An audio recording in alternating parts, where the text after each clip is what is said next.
Hey guys, welcome back to my channel. So again, and as always, just a massive thank you to everyone who's watched, everyone who is subscribing. If you are coming across this video and you haven't subscribed yet, then just hit the bell up the top.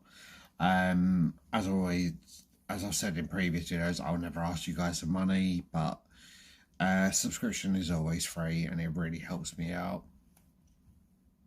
So many of us may remember the events of the 23rd of July 2011.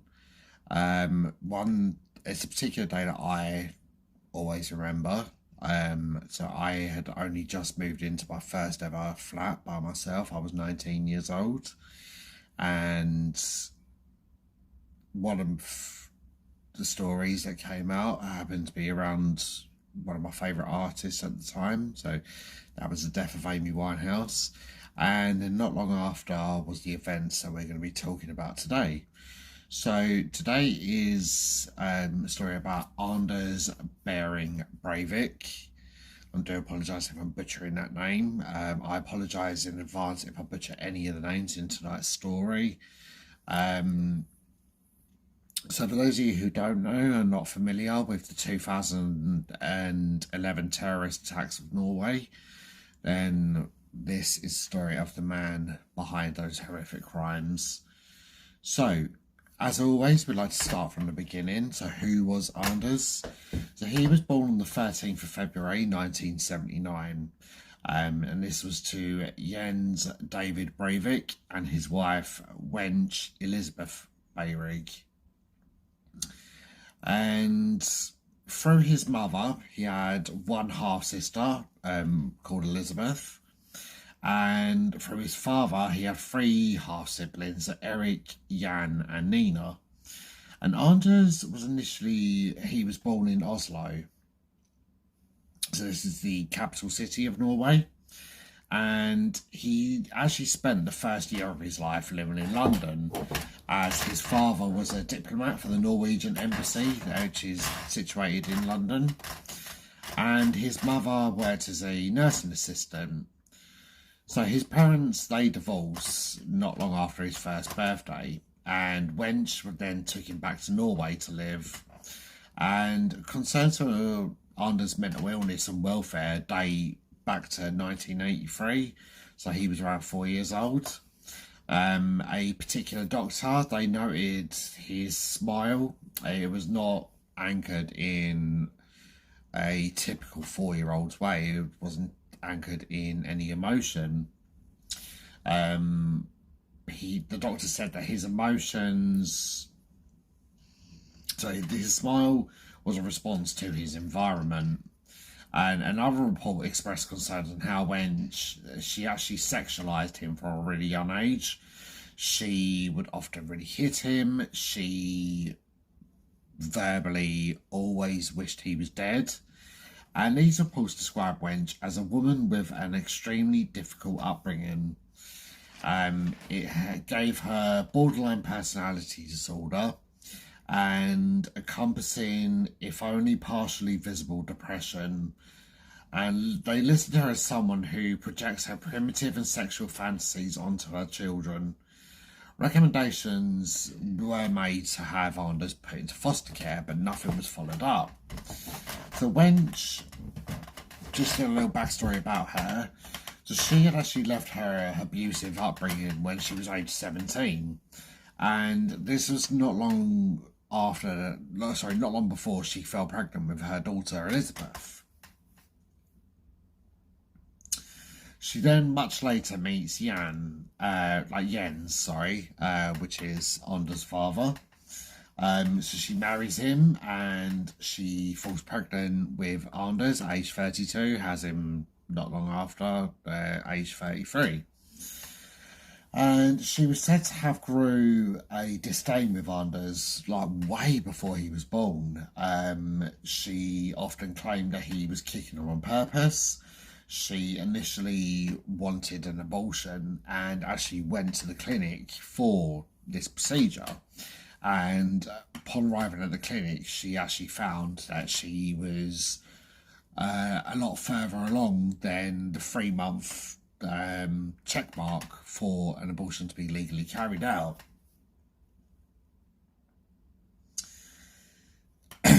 So Wench would often tell psychologists that Anders was a fundamentally evil child. He was out to destroy her, and she'd also verbally express how she had stopped breastfeeding him really early because, and I quote, he was sucking the life out of her. So in 1982, he's around 3 years old. Wench applies for a respite care for Anders. So she states that she's overwhelmed, said that he's a really clingy and demanding child, and she just basically needs a bit of help with him. So a younger couple, they decide to help her out. And they later recalled that when Wench brought Anders to their home for the first time, Wench actually asked the husband if Anders could touch the man's penis. And her reasoning for this was that he had not grown up with any men. He'd only been at home with herself and her daughter. So he had only been around women. He had no understanding what men's genitalia looked like. And she thought this was like an education thing. So, Anders and Wench, they then become outpatients at a psychiatry centre for children, and they stayed for 1 month in 1983. And again, it was put forward that he should be placed into foster care. So they noticed that he had no emotion, he didn't cry when hurt, he made no attempts to engage with the other children. He was really meticulous about cleanliness and anxious when his toys were not in a particular order. They believed him to have OCD, and they noticed that Wench's punishments, and they noticed that she would react negatively when he displayed any emotion. So she said that he was really unclean, and she complained that she had to take constant care of him, even though neighbours come forward and they said that she would often be absent at work and would leave Anders to his own devices at home. And whilst on rare occasions Anders would erupt with really strong emotions after holding him for such a long time, psychiatrists noticed that Wench was instilling her own paranoid and sexual fears of men onto him, and this all led to more recommendations of care, but ultimately this was all ignored. And Anders was only given weekend respite from his mother for a short period of time. So eventually his father is contacted, and he then files for full custody of his son to take him back to London. And upon hearing this, Wench then counterfiles. So lawyers, they were hired on both sides, and eventually the case is dropped.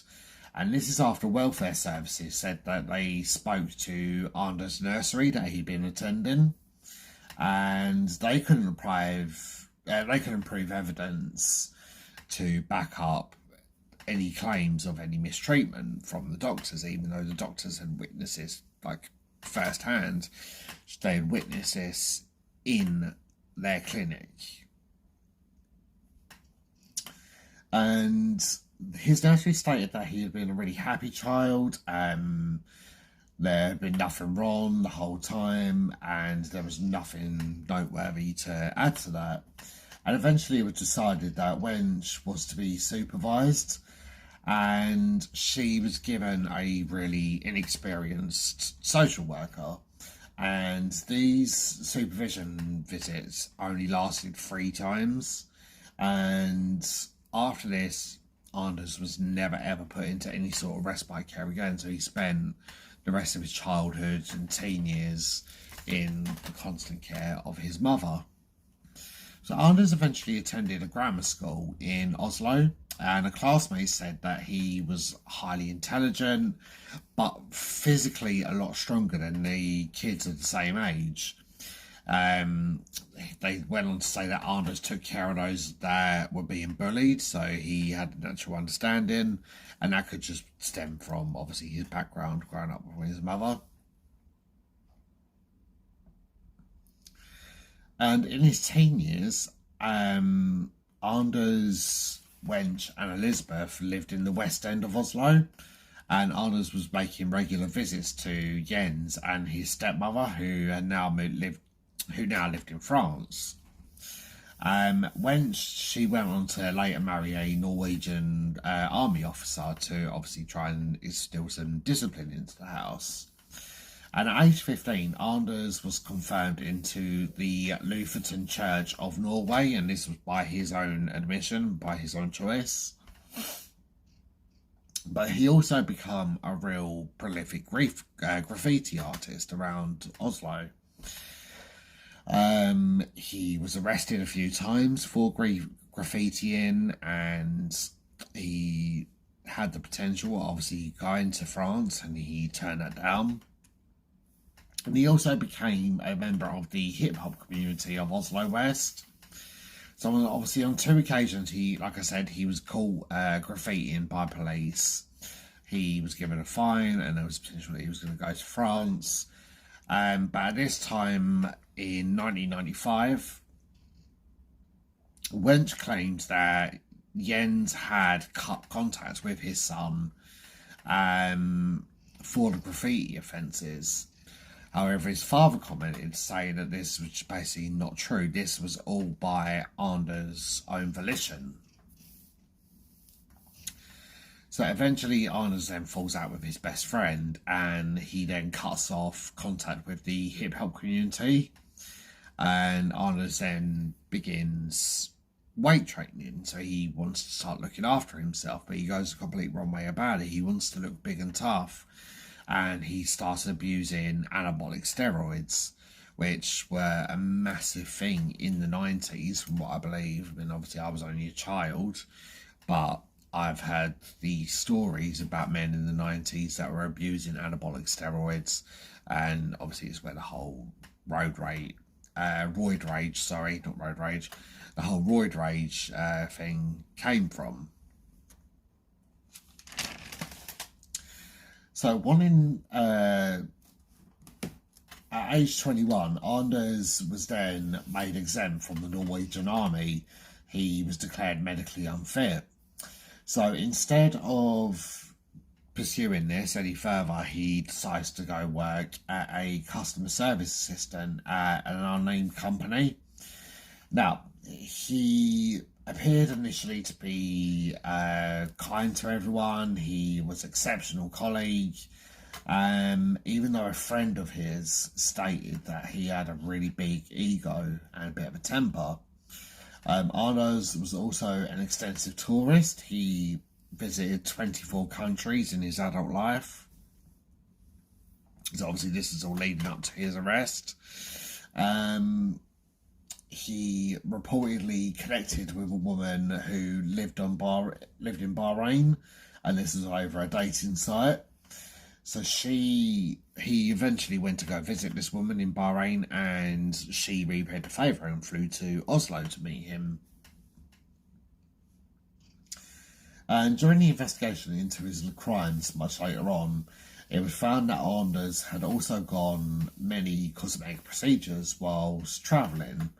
He went on to have a forehead reduction, he had a nose job, he had chin reconstruction, jaw reconstruction, and he was deemed to be really, really happy with the results. And during the investigation, Anders claimed that he began planning his attacks around 2002, so he was aged around 23. And this was while he was working at his customer service job. So while he was doing his customer service job, he began his own computer service company. And this company grew really, really successful in a short amount of time. He was quickly taken on staff, and by 2003, he reckons that he's made his first 1 million kroner.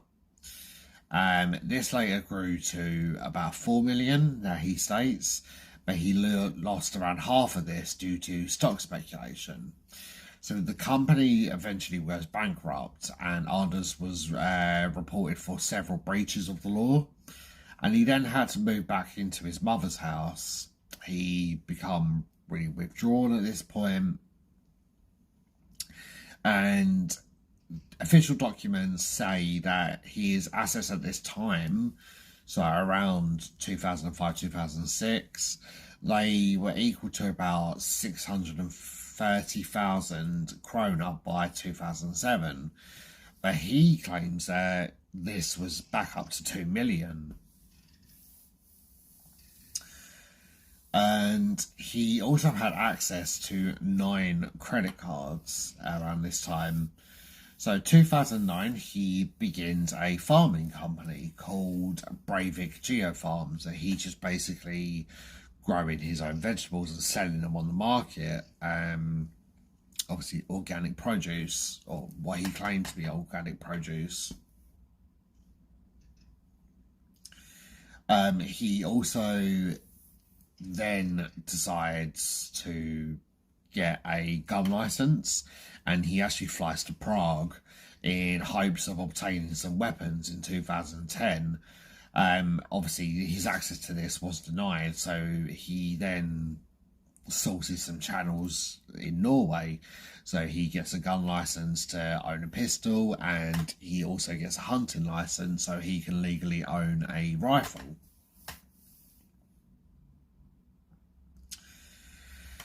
He said that by 2010, his funds were really depleting, and by 23rd of June 2011, so exactly 1 month to the date of his attack, he had managed to pay off all 9 of his credit cards, and he was planning to use these for the preparations of the attacks.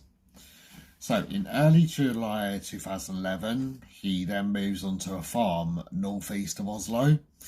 He uses his company name to acquire fertilizers and chemicals, and his plan is to use these to make explosives. This equal to around 6 tons of fertilizer. Like, imagine that, 6 tons of this stuff. Now, his only reasoning for the attacks was Anders had actually became interested in being a Nazi, so he was classified as a neo-Nazi. So we get into that a little bit more as we get into the call, and obviously his behaviour in prison. But he wanted to be seen as a hero for ethical cleansing. So obviously, exact same thing that Hitler was trying to do in World War II with the concentration camps. He wanted to do something really similar. He had a deep-seated hatred for Islam. He had a deep-seated hatred for Muslims. And he basically wanted to eradicate them from Norway. And basically, in probably his own words, he wanted to make Norway white again. Not that that's in his power. He can't physically stop that. He can't physically stop people living in the country. That is not down to him. That is actually down to the Norwegian government. But here we go.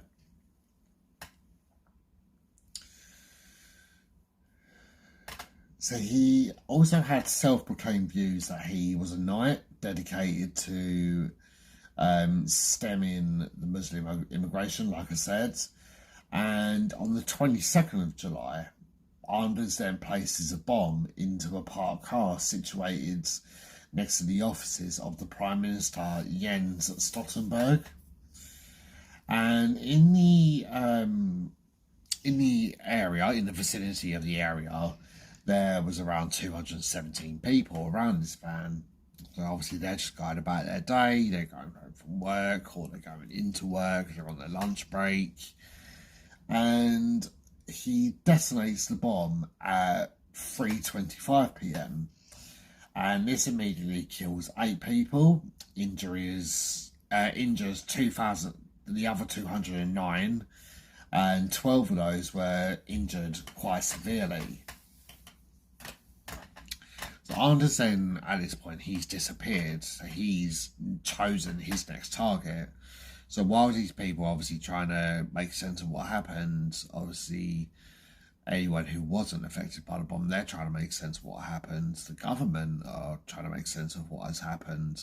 The police obviously know that they've got to try and find this man. And he basically makes a run for it and starts travelling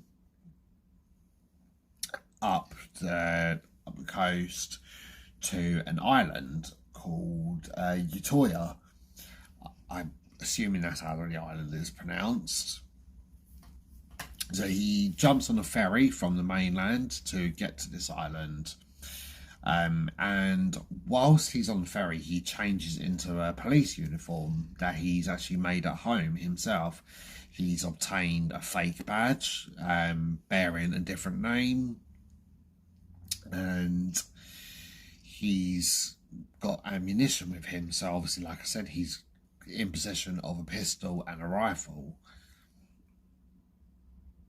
Now, on Utoya Island is a youth summer camp, and Anders, he arrives less than two and a bit hours after the car bomb scene, and he then basically walks onto the campus and he begins opening fire.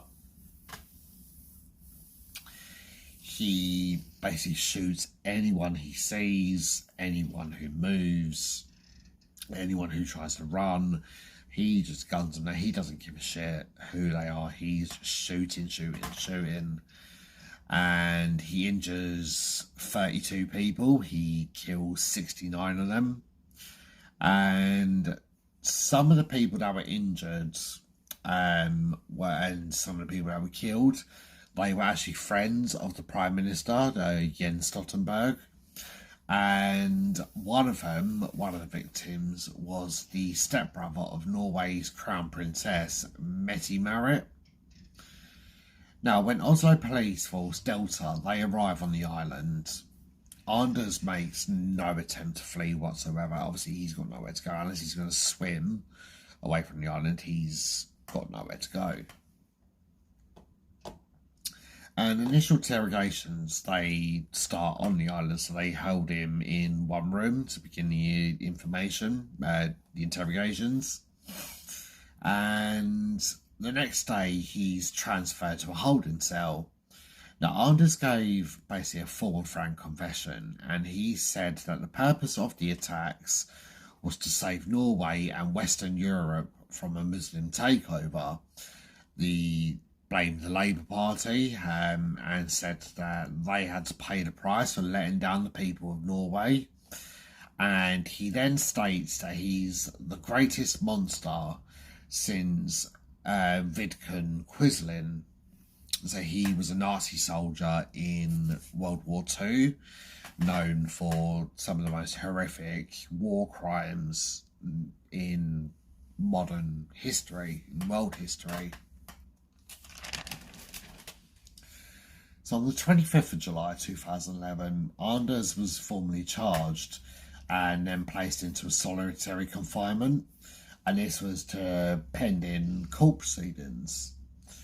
So he was sent to Isla Prison, where he was given the use of 3 cells, which completely doesn't serve. But watching, just as a side note, watching a documentary about world's prisons. So Norway have this thing where the cells are they look a little bit like hotel rooms, and the prisoners have access to so much. So it's almost, and this is the words of the people that were doing the program, this is not my words, but it's almost worth doing a crime just to be sent to these prisons.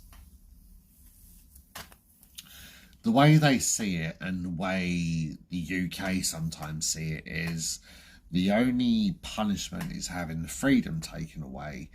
And that is the reason that so many prisons do have access to like TVs, DVDs, and PlayStations, Xbox, things like that. So in one of the big cells, he's given this one to watch TV. He can sleep in this one. The other one was to use a computer for a few hours a day.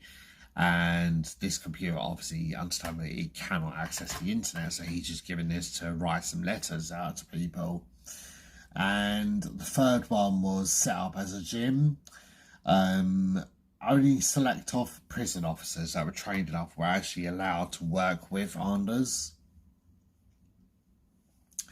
And they're also told to basically keep any information about him away from the general population in the prison. So like, they didn't want him, the knowledge of this man being in the prison, getting out. They wanted to keep it as top secret as possible. So they had to get specially trained officers in who worked around the clock.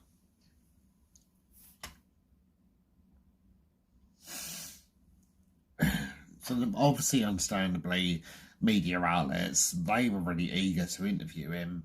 And despite initial agreement from Anders, many of them, they were denied after the prison performed background checks on them. And before he could go on trial, the court appointed forensic psychiatrists to speak to Anders. And they noted that he lacked any empathy. He spoke real incoherently. He was acting impulsively based on a grandiose and delusional thought system. And Anders said that he believed to be the future regent of Norway. He was the master of life and death. He was Europe's most perfect knight since World War II. But he was also inordinately loving. He was convinced he was a warrior in a intensive civil war, and had been chosen by the Norwegian people to represent and fight for their country. So while psychiatrists labelled him as suicidal and homicidal, they spoke of plans that he said about that he was planning more attacks. He wanted to organise the Norwegians' reservations for selective breeding, and eventually he was given a diagnosis of paranoid schizophrenia, and he was declared criminally insane. Now, the courts, understandably, they were not happy with this. If he was declared insane, he wouldn't be able to, he would be seen as medically unfit for stand trial. They didn't want this. They wanted this man to go down. So with the added pressure of the victims' families, a second evaluation was then ordered. So this was if the original diagnosis stuck. Like I said, he wouldn't be able to be sentenced. So Anders, he initially refuses to cooperate, but eventually he begins working with the new psychiatrists. So now they concluded that he was not psychotic during the attacks or the evaluation, and then he's re-diagnosed with antisocial personality disorder and narcissistic personality disorder. Anders then sent out letters expressing hopes to be declared sane, and he writes that to be declared insane. He writes that, "I must admit this is the worst thing that could have happened to me. It is the ultimate humiliation. To send a political activist to a mental hospital is sadistic and evil. Then to kill him is a fate worse than death." Sorry about a little mistake I made there. So obviously I was meant to stick with sane. I just got something in my eye and it went a bit blurry there, so I do apologise. So he was angry about being declared insane. He didn't want to go to a mental hospital, which is what I was meant to say. Now, in a pre-trial hearing in February 2012, Anders prepared a statement demanding his release, and he demanded to be treated as a hero for his attack against who he perceived as traitors. And he added that they are planning to commit cultural destruction, including deconstruction of the Norwegian ethnic group and deconstruction of Norwegian culture. This is the same as ethnic cleansing. So obviously they're his words, they're not mine. So his trial begins on 16th of April 2012, and this is under jurisdiction of Oslo District Court, and the trial actually ends up lasting about 5 months. So Anders was declared sane, he was judged sane, and at the time of his crimes and at the present time of 2012. And closing arguments took place on the 22nd of June 2012, and eventually on the 24th of August he's sentenced to 21 years in prison. Now, we can look at that and think obviously that is incredibly lenient, but that is actually the maximum penalty that Norway can impose by law.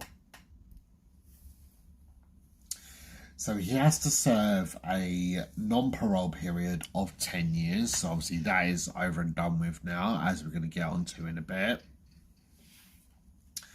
And so this sentence allows the court to continue his detention indefinitely. And this is as long as the prosecutors deem necessary. And whilst Anders pled not guilty to any of it, he then chose not to appeal. And he says that he did not recognise the legitimacy of the court, and he did not accept his decision. His decision on not to appeal, he said that doing so would legitimise the authority of the court. Now, obviously, since his initial arrest and his being held on remand, he has actually been held in solitary confinement since 2011. He's been transferred to 3 different prisons, and the only person to regularly visit him since 2020, up to 2023, was a chaplain who was being paid by the government. And this was around every fortnight. This guy would go in and sit and speak to Anders. And this began in 2015, so 4 years after, 3 or 4 years after he was arrested, and 3 years after his initial sentencing.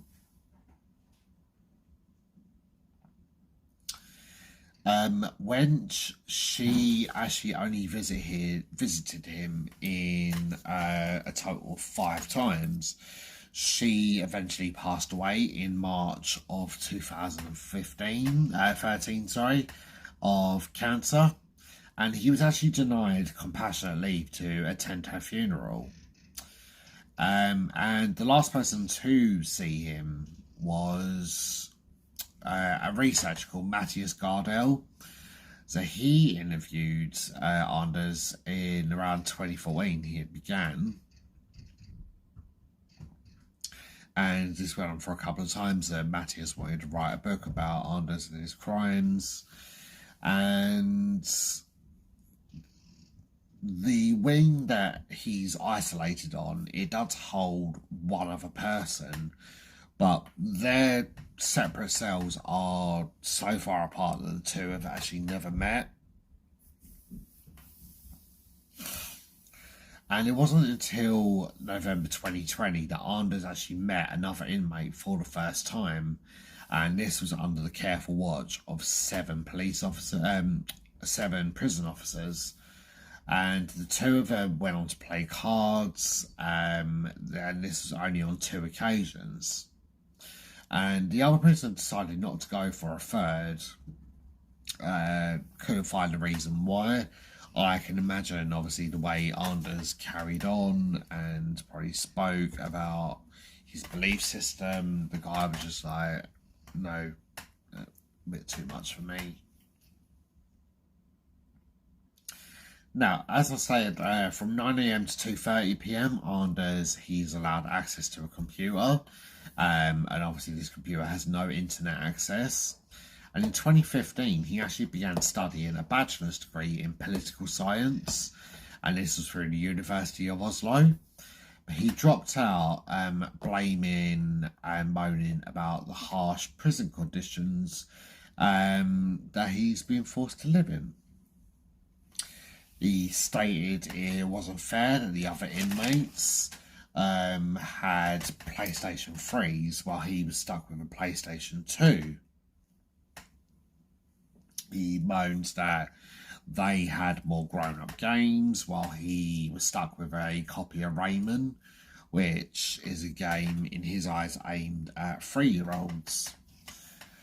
Now, in 2021 and 2022, he was denied parole due to him still identifying as a fascist. He still identifies as a neo-Nazi, and he's actually practicing Odinism. So Anders has contested his treatment for solitary confinement numerous times by threatening hunger strikes, but then has delayed these processes and delayed these strikes to, in his mind, he's going to sue the prison that he's in, and he's going to sue the government for the conditions that he's being kept in. And this all began in 2016. He began to try and sue the Norwegian government. So Anders felt that the excessive use of handcuffs, strip searches, and the cell searching breached his human rights. And this is the only time that I may possibly agree with him.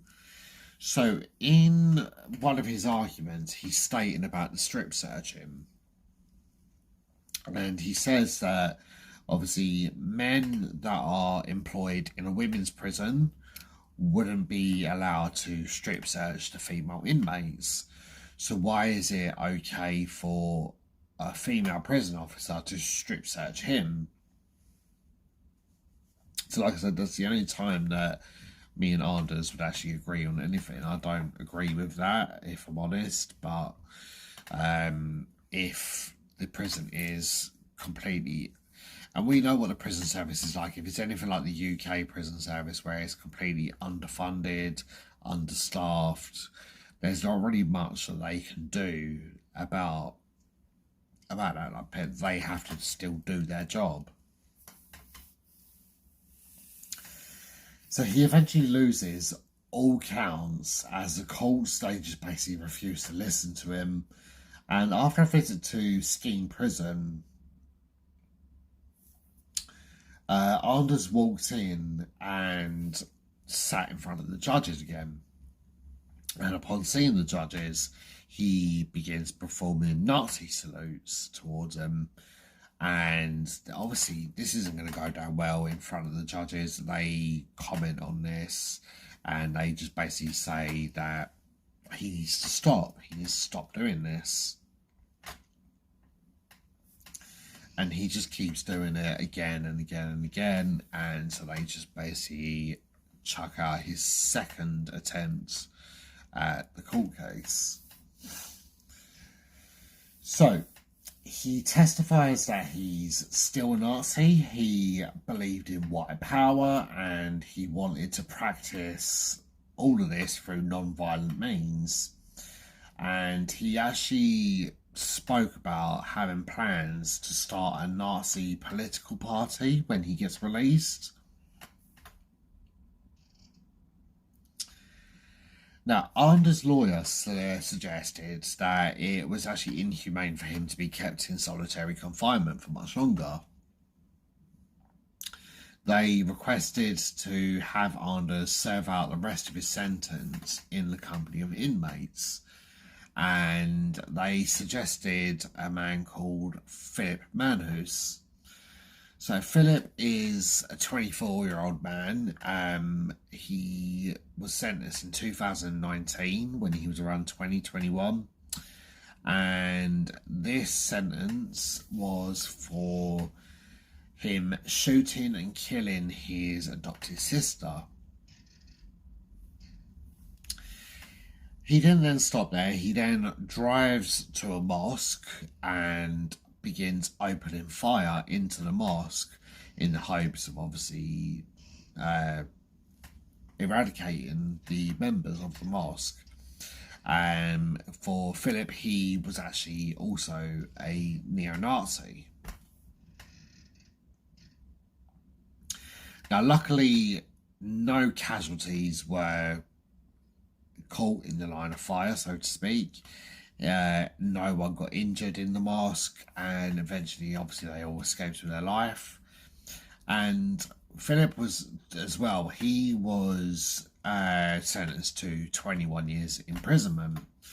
Now, it was believed that the reason that it was put forward about Philip's name being the company for Anders was just for the fact that the two men would not seek to hurt each other. You know, they would have a little bit of support. But if I'm honest, like, they don't deserve that. Neither of them deserve that. They both deserve to be in solitary confinement, where the only person they could talk about their deranged and bizarre and outright ignorant belief systems is to themselves when they look in the mirror every day. Now, as of 2024, Anders is still attempting to sue the Norwegian government for what he sees as unfair treatment.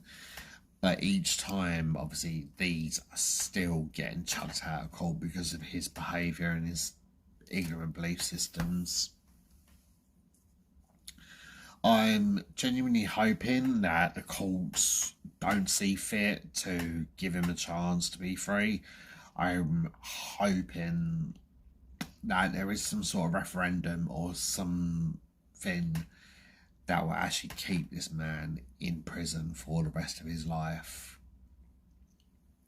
Because people like this, they do not change. He's not going to change his belief system anytime soon. He believes it as his right. And do you know what? He can believe that in solitary confinement on his own, playing on his PlayStation, playing his little 3-year-old child game.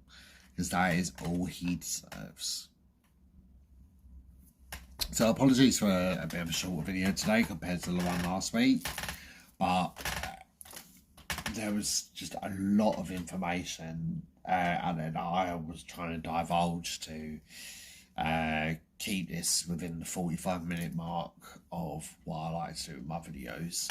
Otherwise, this video could have been around 2 hours long. But I want to thank you all for your time today, guys. I do apologise for the wig. Not doing as it's told today.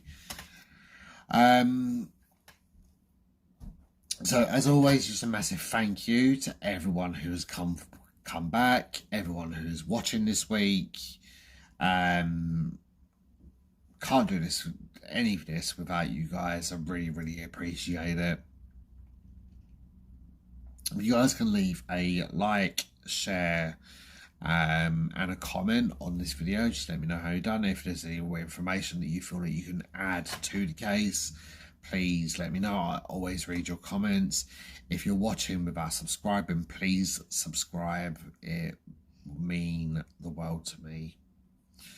Now, just gonna sign off here. So again, just a massive thank you, and I will see you guys soon for the next true crime story with Silhouette. Take care, and I'll see you guys soon.